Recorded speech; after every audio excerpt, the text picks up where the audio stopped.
Students, welcome to S chemistry channel. आज का हमारा टॉपिक है elevation in boiling point. Elevation का मतलब इंक्रीज होना, यहाँ पर बॉइलिंग पॉइंट में इंक्रीज होना। ठीक है, तो सबसे पहले हम देखेंगे कि बॉइलिंग पॉइंट क्या होता है। बॉइलिंग पॉइंट की definition: the temperature at which the vapour pressure of the liquid becomes equal to the atmospheric pressure. वो टेम्परेचर जिस पर लिक्विड का वेपर प्रेशर इक्वल हो जाता है एटमॉस्फेरिक प्रेशर के, या फिर हम बोलेंगे 1 एटमॉस्फेयर के इक्वल हो जाता है, उस टेम्परेचर को हम क्या बोलते हैं? उसका बॉइलिंग पॉइंट बोलते हैं। दोबारा देखो, जिस भी टेम्परेचर पर लिक्विड का वेपर प्रेशर एटमॉस्फेरिक प्रेशर के इक्वल हो जाता है उसको हम क्या बोलते हैं? बॉइलिंग पॉइंट बोलते हैं। ठीक है, जैसे एग्जाम्पल देखो, यहाँ पर जो वाटर का वेपर प्रेशर है वो एटमॉस्फेरिक प्रेशर के इक्वल हो जाता है, 1 atm के इक्वल हो जाता है एट 100 डिग्री सेल्सियस पर। तो ये इसका बॉइलिंग पॉइंट है। जो ये टेम्परेचर है ये इसका क्या होगा? यहाँ पर बॉइलिंग पॉइंट होगा। नोट देखो यहाँ पर क्या है, we know that the vapour pressure of solution is lower than that of pure solvent. कि जो सॉल्यूशन का वेपर प्रेशर होता है वो कम होता है as compare to pure solvent के वेपर प्रेशर से। ठीक है, तो ये बात तो हमने कई बार डिस्कस कर ली है, ये आपके दिमाग में अच्छे से बैठ भी गई होगी। ठीक है, अब देखो यहाँ पर एक बार हम यहाँ पर डिस्कस भी कर लेते हैं कि जो वेपर प्रेशर है सॉल्यूशन का वो कम क्यों होता है प्योर सॉल्वेंट से। उसी से हम आगे फर्दर बॉइलिंग पॉइंट भी समझेंगे। ठीक है, यहाँ पर तो देखो हमारे पास ये क्या है, प्योर सॉल्वेंट है। यहाँ पर इस सरफेस पर सारे के सारे मॉलिक्यूल्स किसके हैं? प्योर सॉल्वेंट के हैं। और ये कैसा है? वोलेटाइल नेचर का है। मान लो जो प्योर सॉल्वेंट है हमारे पास वो वाटर है। ठीक है, ये क्या है?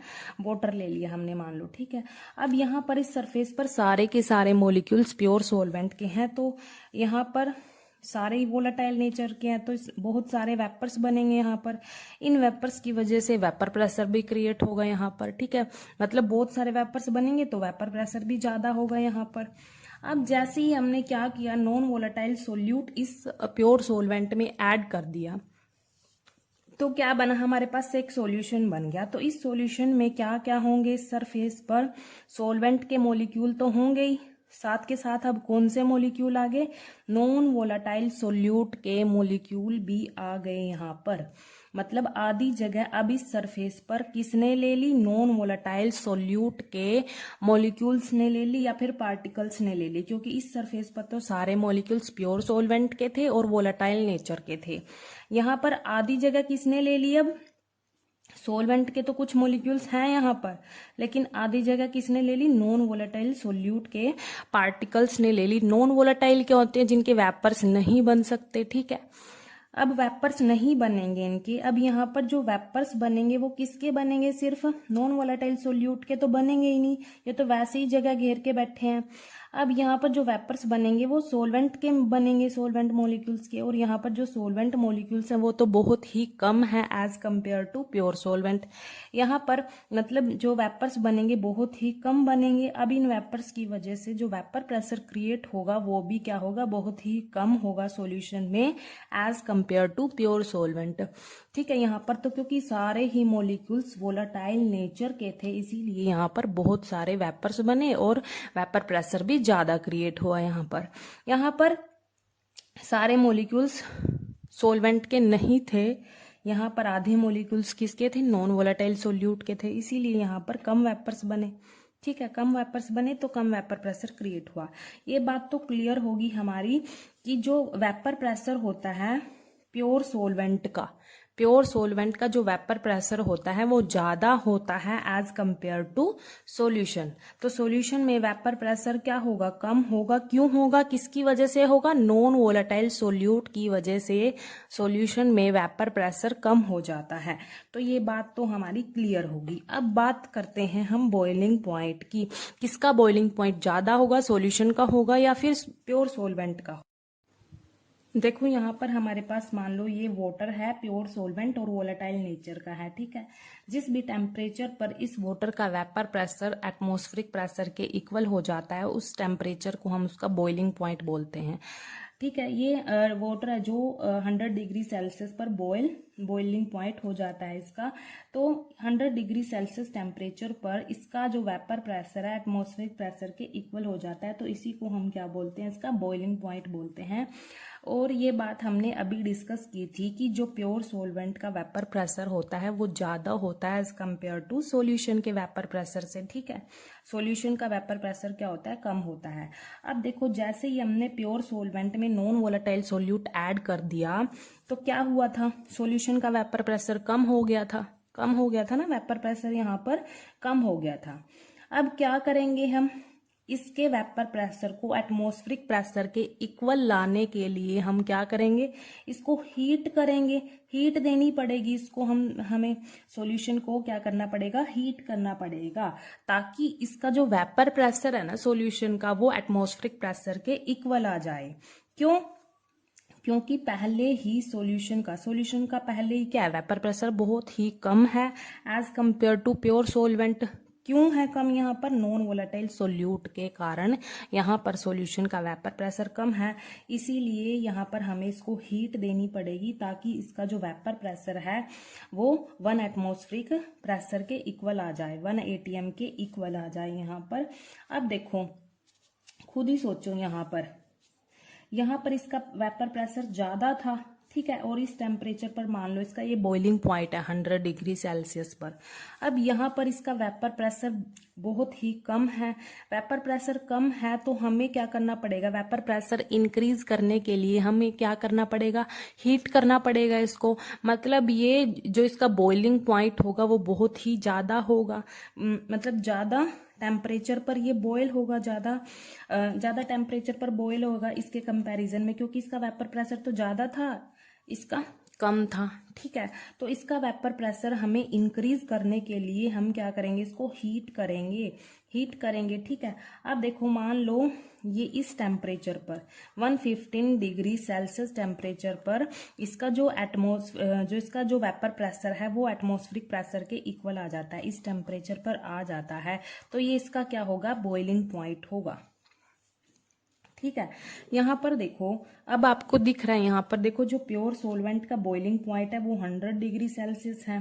ठीक है, क्योंकि इसका वेपर प्रेशर ज़्यादा था तो इतना हमें नीड नहीं पड़ी यहाँ पर हीट करने के लिए। ठीक है, जब हमने नॉन वोलेटाइल सोल्यूट ऐड कर दिया इसमें तो इसका वेपर प्रेशर क्या है, कम है। वेपर प्रेशर बढ़ाने के लिए हमने क्या किया, यहाँ पर हीट देनी पड़ी इसको। तो ये ज़्यादा टेम्परेचर पर इसका बॉइलिंग पॉइंट आया 115 डिग्री सेल्सियस टेम्परेचर पर आया यहाँ पर, क्योंकि इसी टेम्परेचर पर क्या हुआ, लेट करो कि 115 डिग्री सेल्सियस पर इसका जो वेपर प्रेशर है वो एटमॉस्फेरिक प्रेशर के इक्वल आया, 1 ATM के इक्वल आया। यहाँ पर देखो जो बॉइलिंग पॉइंट क्या हो रहा है, इंक्रीज हो रहा है। देखो प्योर सोलवेंट के केस में क्या था, 100 डिग्री सेल्सियस था, मान लो यहाँ पर ये इस टेम्परेचर पर ये इसका बॉइलिंग पॉइंट हाईलाइट किया हमने कि इस टेम्परेचर पर इसका बॉइलिंग पॉइंट आया। यहाँ पर जो इसका वेपर प्रेशर था वो एटमॉस्फेरिक प्रेशर के इक्वल इस टेम्परेचर पर हुआ, तो ये इसका बॉइलिंग पॉइंट है। देखो इंक्रीज हो गया यहाँ पर, तो इसीलिए टॉपिक का नाम भी क्या था, एलिवेशन इन बॉइलिंग पॉइंट। जो ये इंक्रीज हो रहा है ना बॉइलिंग पॉइंट, ये किसकी वजह से हो रहा है, नॉन वोलेटाइल सोल्यूट की वजह से हो रहा है। जब हम प्योर सॉल्वेंट में नॉन वोलेटाइल सोल्यूट ऐड कर देते हैं तो जो बॉइलिंग पॉइंट है वो क्या हो जाता है, इंक्रीज हो जाता है। ठीक है, तो यहाँ पर हम लिख लेते हैं कि जो बॉइलिंग पॉइंट है सॉल्यूशन का, देखो प्योर सॉल्वेंट का कम होता है, किससे कम होता है, बॉइलिंग पॉइंट सॉल्यूशन के बॉइलिंग पॉइंट से कम होता है।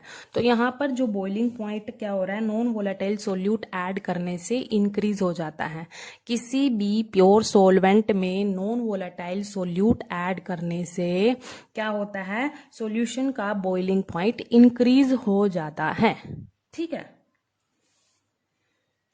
तो यहाँ पर हमारे 2 पॉइंट क्लियर हो गए। तो यही बात हमने यहाँ पर थ्योरी में भी लिखी है। देखो ये नोट में हमने यहाँ पर इसको पढ़ लिया। अब देखो वेपर प्रेशर इंक्रीज होते हैं विद इंक्रीज इन टेम्परेचर। जैसे हम टेम्परेचर इंक्रीज करते हैं वेपर प्रेशर भी इंक्रीज हो जाते हैं। देखो यहाँ पर मैंने बताया भी है, जैसे हम इसको हीट करेंगे इसका वेपर प्रेशर भी इंक्रीज होने लगेगा। ठीक है, अब यहाँ हम क्या कर रहे हैं, टेम्परेचर बढ़ा रहे हैं, मतलब बॉइलिंग पॉइंट भी इसका ज़्यादा होगा ना। हीट कर रहे हैं, टेम्परेचर बढ़ा रहे हैं, तो इसका बॉइलिंग पॉइंट भी तो इंक्रीज हो जाएगा इसके कंपैरिजन में, प्योर सोलवेंट के कंपैरिजन में। ठीक है, तो ये इंक्रीज हो रहा है यहाँ पर बॉइलिंग पॉइंट। अब यही बात जो मैंने यहाँ पर एक्सप्लेन किया ये इसमें लिखी है, solution has to be heated more to make the vapour pressure equal to the atmospheric pressure. जो सॉल्यूशन का वेपर प्रेशर है एटमॉस्फेरिक प्रेशर के इक्वल लाने के लिए हमने क्या किया, उसको हीट किया, उसका टेम्परेचर बढ़ा दिया। ठीक है, तो बॉइलिंग पॉइंट भी तो इंक्रीज हो रहा है उसका। अब देखो, so it is found that boiling point है जो सॉल्यूशन का वो ऑलवेज हाइयर होगा then that of the pure solvent. ठीक है, हाई तो है ये बॉइलिंग पॉइंट सॉल्यूशन का, किससे, सोलवेंट के बॉइलिंग पॉइंट से। The increase is called elevation in boiling point. जो ये इंक्रीज हो रहा है ना बॉइलिंग पॉइंट में, इसी को हम क्या बोल रहे हैं, एलिवेशन इन बॉइलिंग पॉइंट बोल रहे हैं। अब देखो, जो प्योर सोलवेंट का बॉइलिंग पॉइंट है उसको हम डिनोट करेंगे टी नोट बी से। नोट मतलब प्योर स्टेट में, ठीक है, टी नोट बी। और जो सॉल्यूशन का बॉइलिंग पॉइंट है उसको हम डिनोट करेंगे टी बी से। ठीक है, तो यहाँ पर मैंने लिख दिया है कि जो सॉल्यूशन का बॉइलिंग पॉइंट होता है वो ज़्यादा होता है प्योर सोलवेंट के बॉइलिंग पॉइंट से, where T B is the boiling point of the solution and T B nought is the boiling point of pure solvent. ठीक है, अब देखो यहाँ पर हमारे पास दो पॉइंट तो हमें क्लियर हो गए कि जो वेपर प्रेशर होता है प्योर सोलवेंट का ज़्यादा होता है सॉल्यूशन से, और जो बॉइलिंग पॉइंट होता है वो सॉल्यूशन का ज़्यादा होता है प्योर सोलवेंट से। ठीक है, ये दो पॉइंट हमने अभी क्लियर कर लिए। अब इन्हीं दो पॉइंट को लेके हम क्या करेंगे, इसका ग्राफ स्टडी करेंगे। देखो यहाँ पर जो वेपर प्रेशर और टेम्परेचर का ग्राफ हम यहाँ पर स्टडी करेंगे। देखो, प्लॉट करेंगे यहाँ पर ग्राफ। जो जैसे ये पॉइंट पता हुआ आपको, ये ओरिजिन है, ये पॉइंट क्या होता है, ओरिजिन होता है यहाँ से जीरो, यहाँ पर जीरो होता है, जीरो से ऐसे इंक्रीज होता है यहाँ पर, ऐसे यहाँ पर टेम्परेचर इंक्रीज होगा जीरो से, ऐसे वेपर प्रेशर। मान लो इस पॉइंट पर ये क्या हमारे पास 1 एटमॉस्फेरिक 1 atm है, ये क्या प्रेशर 1 atm के इक्वल है, या फिर बार में बोलेंगे 1.013 बार है। ठीक है, अब पहले ये वाला हम पॉइंट लेके चलेंगे। देखो, जो वेपर प्रेशर होता है प्योर सोलवेंट का ज़्यादा होता है वेपर प्रेशर ऑफ सॉल्यूशन से। ठीक है, अब देखो यहाँ पर मान लो हमारे पास ये पॉइंट है, मान लो ये पॉइंट है, वेपर प्रेशर ऐसे। ठीक है, इस टेम्परेचर मतलब यहाँ पर कुछ टेम्परेचर है, इस टेम्परेचर पर जो सोलवेंट का वेपर प्रेशर है वो इतना है मान लो। ठीक है, अब जैसे जैसे टेम्परेचर इंक्रीज होगा वेपर प्रेशर भी इंक्रीज होगा। ठीक है, ऐसे क्या होगा, जैसे जैसे टेम्परेचर इंक्रीज होगा वेपर प्रेशर भी तो क्या होगा, इंक्रीज होगा। ठीक है, अब इस पॉइंट पर क्या होगा, जो सोलवेंट का वेपर प्रेशर है वो एटमॉस्फेरिक प्रेशर के इक्वल हो जाता है। इस पॉइंट पर क्या होता है, सोलवेंट का वेपर प्रेशर क्या होता है, एटमॉस्फेरिक प्रेशर के, ये एटमॉस्फेरिक प्रेशर है ना, इसके इक्वल हो जाता है इस पॉइंट पर। ठीक है, और कौन सा टेम्परेचर है, मान लो इस टेम्परेचर पर, देखो यहाँ पर इस टेम्परेचर पर, जो ये टेम्परेचर है ना, इस टेम्परेचर पर सोलवेंट का वेपर प्रेशर एटमॉस्फेरिक प्रेशर के इक्वल हो जाता है, तो उसी को हम उसका बॉइलिंग पॉइंट बोलते हैं। तो इस टेम्परेचर को हम इसका क्या बोलेंगे, बॉइलिंग पॉइंट। इस टेम्परेचर पर यहाँ पर प्योर सोलवेंट का वेपर प्रेशर 1 atm के इक्वल आ जाता है। देखो यहाँ पर ये एक दूसरे को काट भी रही हैं लाइन। ठीक है, तो जैसे जैसे हम टेम्परेचर इंक्रीज करेंगे वेपर प्रेशर भी इंक्रीज हो रहा है। यहाँ पर मान लो इस टेम्परेचर पर कुछ जो मान लो यहाँ पर टेम्परेचर है उस पर इसका वेपर प्रेशर इतना था, जैसे जैसे हमने टेम्परेचर इंक्रीज किया वेपर प्रेशर भी इंक्रीज कर दिया। ठीक है, और इस पॉइंट पर इनका जो वेपर प्रेशर है प्योर सोलवेंट का वो 1 atm के इक्वल आ गया। और कौन से टेम्परेचर पर, यहाँ पर इस टेम्परेचर पर। तो इसको हम क्या बोलेंगे, ये किसका बॉइलिंग पॉइंट है, यहाँ पर ये बॉइलिंग पॉइंट है टी नोट बी का, ये बॉइलिंग पॉइंट है। ठीक है, यहाँ पर अब देखो, जो वेपर प्रेशर है प्योर सोलवेंट का ज़्यादा होता है pure vapour pressure of solution से। वेपर प्रेशर प्योर सॉल्वेंट का ज़्यादा होता है सॉल्यूशन के वेपर प्रेशर से। अब जो सॉल्यूशन का वेपर प्रेशर वाला जो लाइन आएगी मतलब वो इसके नीचे आएगी, क्योंकि यहाँ पर ये देखो इसका वेपर प्रेशर इतना था, ठीक है। अब जो सॉल्यूशन का वेपर प्रेशर तो इससे कम है, मतलब मान लो ये इसके नीचे ही आएगी ना इसकी लाइन, मान लो यहाँ पर आ गया ये इसका वेपर प्रेशर, देखो इससे कम है ना यहाँ पर। सॉल्यूशन का ये वेपर प्रेशर है जो सॉल्वेंट के वेपर प्रेशर से कम है। अब हमने पढ़ा है कि जैसे जैसे हम टेम्परेचर को इंक्रीज करेंगे, जैसे जैसे हम टेम्परेचर को इंक्रीज करेंगे वेपर प्रेशर भी इंक्रीज होगा, ठीक है। तो ये भी ऐसे इंक्रीज हो गया। और इस पॉइंट पर ये पहले लिख लेते हैं, जो ये वाली प्लॉट की है हमने लाइन, ये किसके लिए है? प्योर सॉल्वेंट के लिए है। ये किसके लिए है? प्योर सॉल्वेंट के लिए है ये वाली लाइन, ठीक है। और यहाँ पर जैसे जैसे टेम्परेचर इंक्रीज किया, वेपर प्रेशर है जो सॉल्यूशन का वो भी इंक्रीज हो गया, ये सॉल्यूशन का है। और इस पॉइंट पर जो सॉल्यूशन का वेपर प्रेशर है वो 1 atm के इक्वल आ गया। और कितने टेम्परेचर पर आया है वो? मान लो यहाँ पर इस टेम्परेचर पर आया, ठीक है। इस टेम्परेचर पर वेपर प्रेशर जो सॉल्यूशन का वो किसके इक्वल आया? 1 atm के इक्वल आ गया, 1 atm के इक्वल आ गया, ठीक है, इस टेम्परेचर पर। तो इस टेम्परेचर को हम किसका बॉइलिंग पॉइंट है? ये किसका बॉइलिंग पॉइंट होगा? सॉल्यूशन का बॉइलिंग पॉइंट होगा। ये किसका बॉइलिंग पॉइंट होगा? सॉल्यूशन का, ठीक है। जो सॉल्यूशन का बॉइलिंग पॉइंट है वो TB है और प्योर सॉल्वेंट का बॉइलिंग पॉइंट TB0 है, ठीक है। तो यहाँ पर हमारे पास ये इतना ग्राफ है इसका, जैसे जैसे हम टेम्परेचर इंक्रीज करते हैं वेपर प्रेशर भी इंक्रीज होता है। तो ये प्योर सॉल्वेंट का है, इस पॉइंट पर ये मीट होगी लाइंस, तो यहाँ पर इनका वेपर प्रेशर 1 atm के इक्वल आ गए सॉल्यूशन का, ये प्योर सॉल्वेंट का। और ये इस टेम्परेचर पर, सॉल्यूशन का इस टेम्परेचर पर और प्योर सॉल्वेंट का इस टेम्परेचर पर। तो ये इसका बॉइलिंग पॉइंट है प्योर सॉल्वेंट का और ये सॉल्यूशन का बॉइलिंग पॉइंट है। आप खुद ही सोचो, यहाँ पर देखो ऐसे इंक्रीज होता है टेम्परेचर, ठीक है। तो जो प्योर सॉल्वेंट का बॉइलिंग पॉइंट है वो क्या है? कम है एज कंपेयर टू सॉल्यूशन के बॉइलिंग पॉइंट से। यहाँ पर देखो कम है ना, ऐसे इंक्रीज हो रहा है बॉइलिंग पॉइंट, ठीक है। अब जो इनका डिफरेंस होता है, जो बॉइलिंग पॉइंट का डिफरेंस होता है, ये हम डेल्टा TB से डिनोट करते हैं इसको। जो इनका डिफरेंस है ना डेल्टा TB से हम इसको डिनोट करते हैं।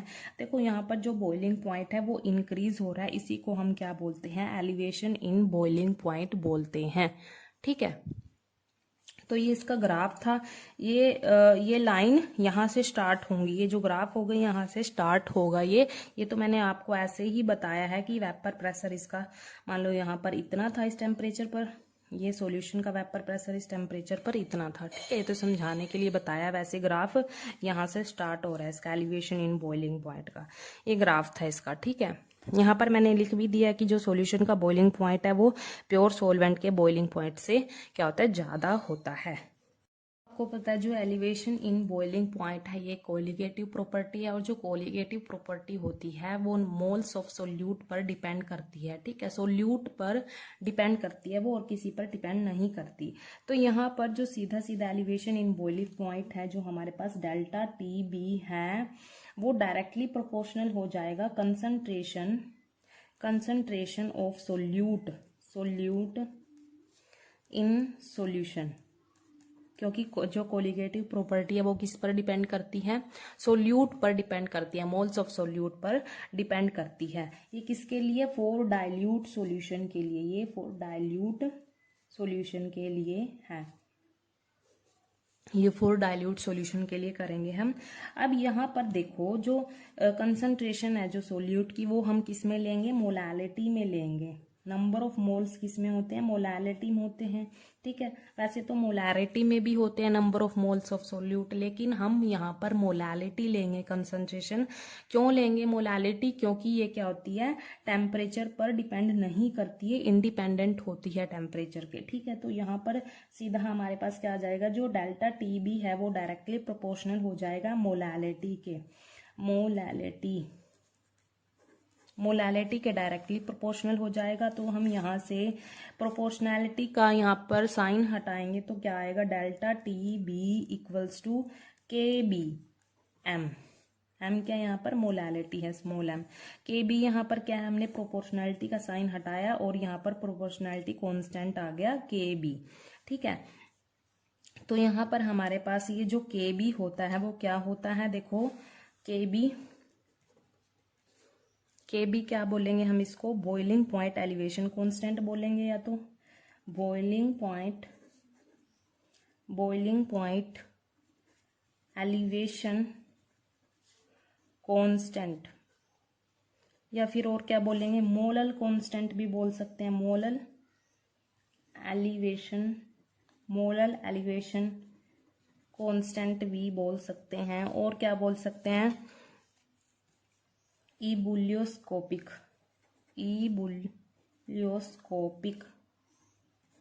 कांस्टेंट। तो ये हमारे पास क्या है, के बी है। हमारे पास क्या है, के बी है, बॉइलिंग पॉइंट एलिवेशन कांस्टेंट बोल सकते हैं, या फिर मोलल एलिवेशन, या फिर इबुलियोस्कोपिक कांस्टेंट बोल सकते हैं। अब देखो यहाँ पर हमारे पास ये फॉर्मूला आ गया यहाँ पर एक। ठीक है, अगर मान लो मोलैलिटी, इफ मोलैलिटी अगर 1 हो गई हमारे पास, सॉल्यूशन की जो मोलैलिटी है मान लो वो 1 होगी, तो क्या होगा, यहाँ पर अगर इसकी वैल्यू 1 पुट करेंगे तो जो डेल्टा टी बी है वो किसके इक्वल आ जाएगा, के बी के इक्वल आ जाएगा, मोलल एलिवेशन कांस्टेंट के इक्वल आ जाएगा। ठीक है, यहाँ से हमारे पास एक इक्वेशन और बन गई यहाँ पर। ठीक है, तो हमारे पास जो मोलल एलिवेशन कांस्टेंट है वो किसके इक्वल आ जाएगा, डेल्टा टी बी के इक्वल हो जाएगा, जब सॉल्यूशन की जो मोलैलिटी है वो 1 हो जाती है, तब ये इक्वेशन आ जाती है हमारे पास। ठीक है, अब देखो,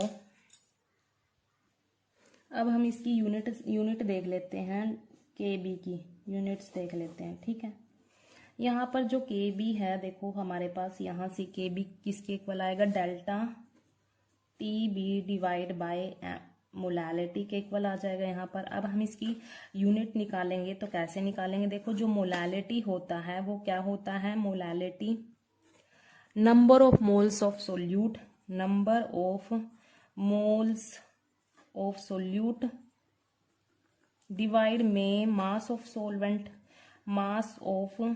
सोलवेंट इन केजी, ये होता है हमारे पास मोलैलिटी। ठीक है, तो यहाँ पर जो इसकी यूनिट होगी मोलैलिटी की वो क्या होगी, मोल्स डिवाइड बाय केजी होगी। ठीक है, मतलब यहाँ पर ये इसकी यूनिट आ गई। अब यहाँ पर इस यूनिट को यहाँ पर पुट कर देंगे, देखो यहाँ पर डेल्टा टी बी जो हमारे पास जो ये है, delta T B elevation in boiling point है, इसकी यूनिट क्या होगी, केल्विन होगी मान लो यहाँ पर। ठीक है, इस टेम्परेचर की जो मोलैलिटी है उसकी क्या थी, मोल्स डिवाइड में केजी। अब इसको हम देखो यहाँ पर ऊपर लेके चले जाएंगे इसको, इसकी यूनिट क्या आएगी, ये हमारे पास डेल्टा टी बी की यूनिट है केल्विन। ठीक है, और इसकी क्या आ जाएगी, ये ऊपर चला जाएगा के जी, और ये पर मोल्स, ये डिवाइड में ही रहेगा ना, तो हम इसको पर मोल्स लिख सकते हैं ऐसे। तो ये क्या आ गई हमारे पास, एलिवेशन मोलल एलिवेशन कांस्टेंट की यूनिट आ गई। अगर उसमें एग्जाम में पूछ भी लिया तो आप लिख दोगे इसको। ठीक है, तो के बी की ये यूनिट आ गई हमारे पास। अब देखो इस डेरिवेशन को हम फर्दर सॉल्व करेंगे। देखो हमारे पास क्या था, फॉर्मूला ये था ना, delta T B equals to K B molality. K B क्या यहाँ पर मोलल एलिवेशन कांस्टेंट है, और टी बी यहाँ पर elevation in boiling point, M क्या है यहाँ पर हमारे पास, एम क्या है मोलैलिटी है। ये हमारे पास फर्स्ट इक्वेशन थी ना, इसको हम फर्दर आगे एक्सपेंड करेंगे। अब देखो, अब यहाँ पर हम मोलैलिटी को खोल के लिख लेते हैं। जो मोलैलिटी होती है वो किसके इक्वल होती है, moles, number of moles of solute divide by mass of solvent in KG. तो number of moles of solute को हम क्या लिखेंगे यहाँ पर, N2। यहाँ पर जो मास ऑफ सोलवेंट है उसको हम W1 लिख लेंगे, मास ऑफ सोलवेंट इन केजी में है। ठीक है, अब देखो यहाँ पर जो ये N2 है, यहाँ पर आपको पता है कि जो मोल्स होते हैं वो किसके इक्वल होते हैं, एक्चुअल मास डिवाइड में मॉलिक्यूलर मास, ये होता है उनका फॉर्मूला। ठीक है, तो N2 जो number of moles of solute हैं वो किसके इक्वल होंगे यहाँ पर, W2 डिवाइड बाय m2 आ जाएगा। यहाँ पर हमने number of moles of solute की जगह हमने ये लिख लिया। मोल्स का फॉर्मूला क्या होता है, एक्चुअल मास डिवाइड में मोलिकुलर मास, ठीक है। तो हमने N2 की जगह ये लिख लिया और डिवाइड में क्या था, W1 था kg में, ठीक है। अब इसको हम कहाँ पुट करेंगे, इस इक्वेशन में पुट करेंगे, मोलैलिटी की जगह पुट कर देंगे। तो हमारे पास आएगा delta T B equals to K B multiply क्या आ जाएगा, W2 divide by M2 divide में W1 kg, ये आ जाएगा हमारे पास, ठीक है। तो इसको अच्छे से यहाँ पर लिख लेते हैं, के B multiply W2 divide by M2, यहाँ पर मल्टीप्लाई 1 बाई W1 kg। यहाँ पर आप देखो, यहाँ पर ये क्या है, kg में है, तो इसको हम ग्राम में कन्वर्ट कर लेंगे। ग्राम में अगर करना हो तो देखो कैसे करेंगे, K B divide multiply W2 divide by M2, यहाँ पर मल्टीप्लाई, यहाँ पर अगर हम इसको ग्राम में कन्वर्ट करेंगे तो क्या होगा, यहाँ पर 1000 आ जाएगा, 1000 ग्राम डिवाइड बाय W1, ठीक है। तो ये हमारे पास डेल्टा टी बी का फॉर्मूला आ गया एक और, ठीक है। तो ये एक और फॉर्मूला आ गया हमारे पास, मान लो ये थर्ड इक्वेशन हो गई, ठीक है। तो 3 फॉर्मूले आ गए हमारे पास यहाँ से। और देखो यहाँ पर अगर मान लो हमने क्या निकालना है, मोलर मास निकालना है सोल्यूट का, तो इसको हम मॉडिफाई कर देंगे इस फॉर्मूले को। क्या होगा, देखो ये इधर चला जाएगा और ये जो है ये इसके डिवाइड में आ जाएगा यहाँ पर, ठीक है। अगर मोलर मास क्वेश्चन में पूछ लिया मोलर मास ऑफ सोल्यूट, तो हम ये वाला फॉर्मूला यूज करेंगे उसके लिए, W2 मल्टीप्लाई 1000 ग्राम डिवाइड में W1 मल्टीप्लाई, ये इसके देखो डिवाइड में आ गए यहाँ पर डेल्टा टी बी। तो हमारे पास एक और ये फॉर्मूला आ गया। तो आपने ये सारे फॉर्मूले लर्न करने हैं, ये न्यूमेरिकल्स में यूज होंगे, ठीक है। तो देखो कौन से, एक तो ये डेल्टा टी बी का और ये M2 का मोलर मास ऑफ सोल्यूट का, ठीक है, मोलिकुलर मास ऑफ सोल्यूट का अगर निकालना हो तो ये फॉर्मूला तो यहीं से आया, ठीक है। इसी को हमने यहाँ पर, इसको M2 को यहाँ पर ले गए और डेल्टा टीबी को डिवाइड में लेके आ गए, ठीक है। और कौन से फॉर्मूले थे, और हमारे पास एक ये वाला फॉर्मूला था और एक ये इक्वेशन आपने याद करनी है, अगर न्यूमेरिकल में नीड होगी तो हम इसको यहाँ पर यूज कर लेंगे। डेल्टा टीबी किसके इक्वल होता है, के बी के इक्वल हो जाता है जब मोलैलिटी 1 हो जाती है, ठीक है। तो ये तीन चार ये फॉर्मूले आपने ये लर्न करने हैं। Thank you. ये क्या था, एलिवेशन इन बॉइलिंग पॉइंट।